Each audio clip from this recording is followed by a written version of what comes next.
هەرگیز مێژووی کورد بەم شێوەی ئێستا نەبووە. هەر چوار پارچەی کوردستان لە یەک کاتدا لە شەڕدان.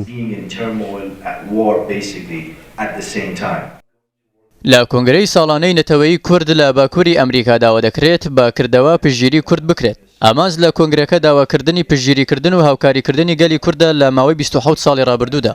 وڵاتی کەنەدا بۆ سێیەم جار میوانداری کۆنگرەی نەتەوەیی کورد لە باکووری ئەمریکا دەکات.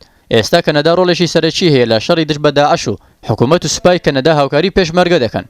سەرتیبکاکەی یەکێکە لە ڕێکخەرانی کۆنگرەکە و دەڵێت دروشمی کۆنگرەکە یەکگرتنە.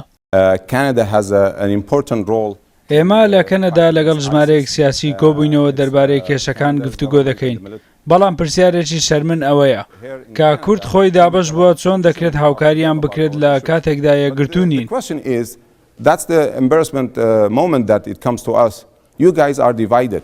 لە نێو کۆنگرەکەدا دەگوترێت جوگرافیا لە بەرژەوەندی کورددا نییە.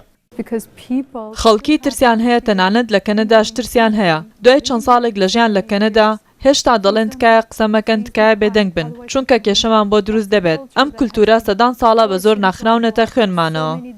لەو کۆنفرانسەدا ئەوە دەبینرێت کە کورد زیاتر هەست بە بەهێزبوون دەکات چونکە ژمارەی ئەو کەسانی کە پاڵپشتی کوردەکەن لە زیادبووندان.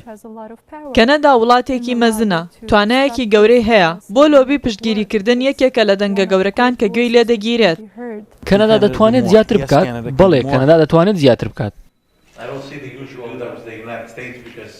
جیمی کە ماوەی 25 ساڵ ئەندام پەرلەمانی کەنەدا بووە. ئێستا سەرۆکی شارەوانی تۆرنتۆیە. دۆستێکی کوردە بۆیە کێشەی کورد بۆ ئەو وەک بابەتێکی شەخسی لێ هاتووە. پێم وایە کورد لە ناوچەکە و لە ئێران و لە تورکیا ئەگەر داوای سربەخۆی نەکات پێویستە زیاتر پێداگری لە ئۆتۆنۆمی بکات. نەتەوەیەک چاوی لە ئاواتەکانی خۆیەتی ئەوان دەڵێن ئەوەندەمان مەینەتی چەشتووە کە نابێت لە سربەخۆی کەمتر ڕازی بین.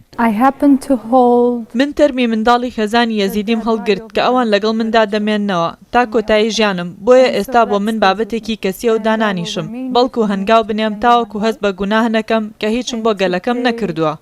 کوردانی ئێزیدی ئاوارە بوون هەندێکیان کوژران و هەندێکی دیکەیان ڕفێنران. لە ڕێگە تراژیدیەکانەوە کورد دەیەوێت سیاسیەکان بەهەژێنێت و سۆزی خەڵکی بۆ جیهان ڕابکێشن.